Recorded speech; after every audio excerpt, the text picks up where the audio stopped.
Long, long time ago, when the postal system was modernized, the chronically overworked Postmaster General overlooked two tiny post offices. One tucked away in the rolling hills of Somersetshire, the other somewhere in London. After unsuccessfully awaiting modernization, these two offices continued with their quiet lives until one day their daily routine was violently disrupted by the letters of Lady Susan, the most accomplished coquette in England. To avoid another scandal on social media, Lady Susan had now taken to letter writing, and her letters were eagerly expected by the two post offices through which all of these letters coincidentally passed. What with the secrecy of the letter no longer being what it used to be, Lady Susan's letters soon ceased to be private after all.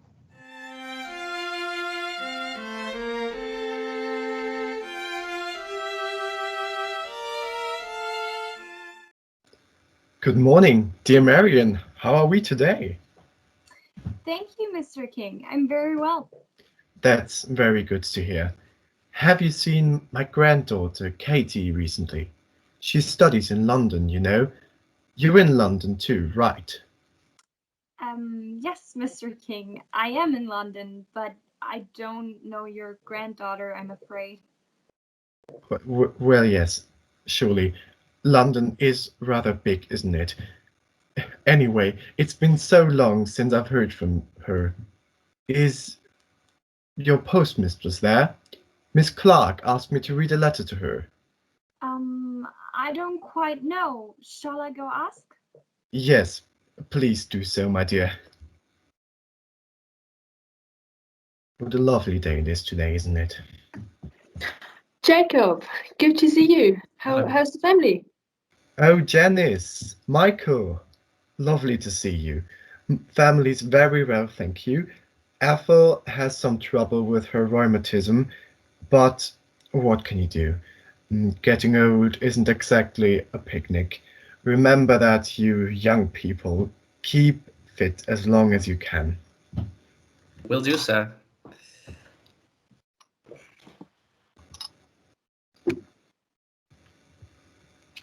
Hello, everyone. Good to see you all. Oh, Thomas, how's Daisy? Still with her grandparents in the mornings? Yeah, she's incredible, getting clever every day, and her grandparents love to have her there. She's already... Mrs. Tan says to say sorry. She cannot join today. Oh, what? I guess it's hell there today, isn't it? All right, should we start then? Jacob, you and I will both have letters. Would you like to go first? Oh, thank you, my dear. I will then. Oh, look at that. This was written with a typewriter. Well, I haven't seen anything like that in years. Who is it from? That's from Sir Reginald de Courcy to Reginald de Courcy. Must be his son. Well then, shall we? Take notes, my dear, to keep Mrs. Khan updated, please. All right, sure thing. Parklands. I know that young men in general do not admit of any inquiry, even from their nearest relations, into affairs of the heart. But I hope, my dear Reginald, that you will be superior to such as allow nothing for a father's anxiety, and think themselves privileged to refuse him their confidence and slight his advice. You must be sensible that as an only son, and the representative of an ancient family, your conduct in life is most interesting to your connections, and in the very important concern of marriage, especially, there is everything at stake.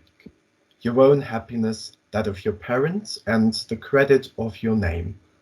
I do not suppose that you would deliberately form an absolute engagement of that nature without acquainting your mother and myself, or at least without being convinced that we should approve of your choice. But I cannot help fearing that you may be drawn in by the lady who has lately attached you. to a marriage which we, the whole of your family, far and near, must highly reprobate. Lady Susan age is itself a material objection, but her want of character is one so much more serious that the difference of even 12 years becomes in comparison of small amount. Were you not blinded by a sort of fascination, it would be ridiculous in me to repeat the instances of great misconduct on the side so very generally known. Her neglect of her husband, her encouragement of other men, her extravagance and dissipation were so gross and notorious that no one could be ignorant of them at the time, nor can now have gotten them. To our family she has always been represented in softened colours by the benevolence of Mr. Charles Vernon, and yet, in spite of his generous endeavours to excuse her, we know that she did, from the most selfish motives, take all possible pains to prevent his marriage with Catherine. My years and increasing infirmities make me very desirous of seeing you settled in the world. To the fortune of a wife, the goodness of my own will make me indifferent, but her family and character must be equally unexceptionable. When your choice is fixed, so that no objection can be made to it, then I can promise you a ready and cheerful consent. But it is my duty to oppose a match which deep art only could render possible, and must in the end... Art. Well, certainly it doesn't, my dear. Well, and must in the end make wretched. It is possible her behaviour may arise only from vanity, or the wish of gaining the admiration of a man whom she must imagine to be particularly prejudiced against her. But it is more likely that she should aim at something further. She is poor and may naturally seek an alliance which must be advantageous to herself. You know your own rights, and that it is out of my power to prevent your inheriting the family estate. My ability of distressing you during my life would be a species of revenge, to which I could hardly stoop under any circumstances. I honestly tell you my sentiments and intentions. I do not wish to work on your fears, but on your sense and affection. It would destroy every comfort of my life to know that you were married to Lady Susan Vernon. It would be the very death of that honest pride with which I have hitherto considered my son. I should blush to see him, to hear of him, to think of him. Well, for a father to say that kind of thing. I may perhaps do no good but that of relieving my own mind by this letter. But I felt it my duty to tell you that your partiality for Lady Susan is no secret to your friends, and to warn you against her. I should be glad to hear your reasons for disbelieving Mrs. Smith's intelligence. You had no doubt of its authenticity a month ago. If you can give me your assurance of having no design beyond enjoying the conversation of a clever woman for a short period, and of yielding admiration only to her beauty and abilities, without being blinded by them to her faults, you will restore me to happiness. But if you cannot do this, explain to me, at least, what has occasioned so great an alteration in your opinion of her. I am Reginald de Courcy. Very interesting, I'm sure. Now let's hear the other one first. My letter is from Lady de Courcy to Catherine Vernon.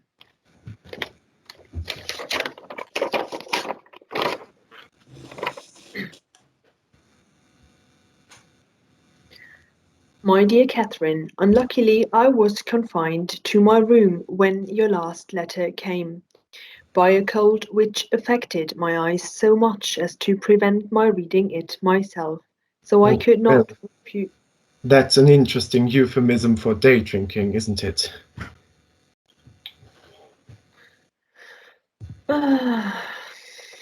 Well, so I could not refuse your father when he offered to read it to me, by which means he became acquainted, to my great vexation, with all affairs about your brother. I had intended to write to Reginald myself as soon as my eyes would let me, to point out, as well as I could, the danger of an intimate acquaintance with so artful a woman as Lady Susan, to a young man of his age and high expectations. I meant, moreover, to have reminded him of our being quite alone now, and very much in need of him to keep up our spirits these long winter evenings. Whether it would have done any good can never be settled now, but I am excessively vexed that Sir Reginald should know anything of a matter which we foresaw would make him so uneasy. He caught all affairs the moment he had read your letter, and I am sure he has not had the business out of his head since.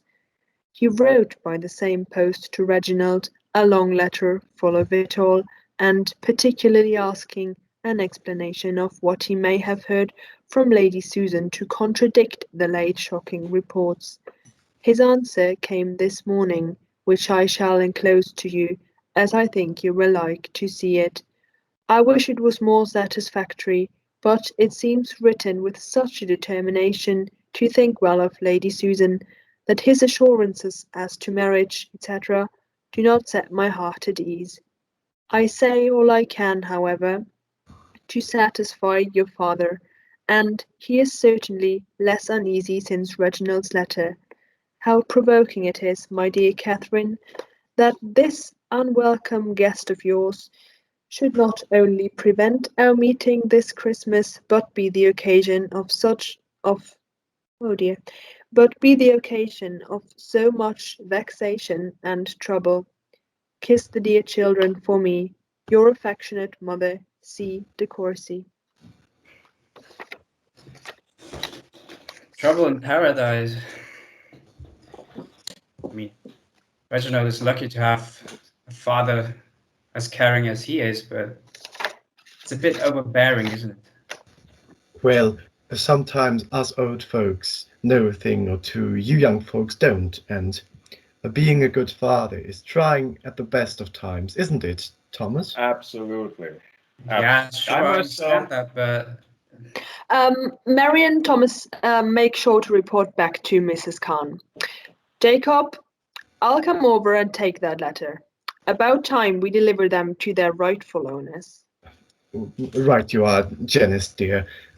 Well, then, it's been a pleasure of seeing all of you. Goodbye and take care. Goodbye. see ya.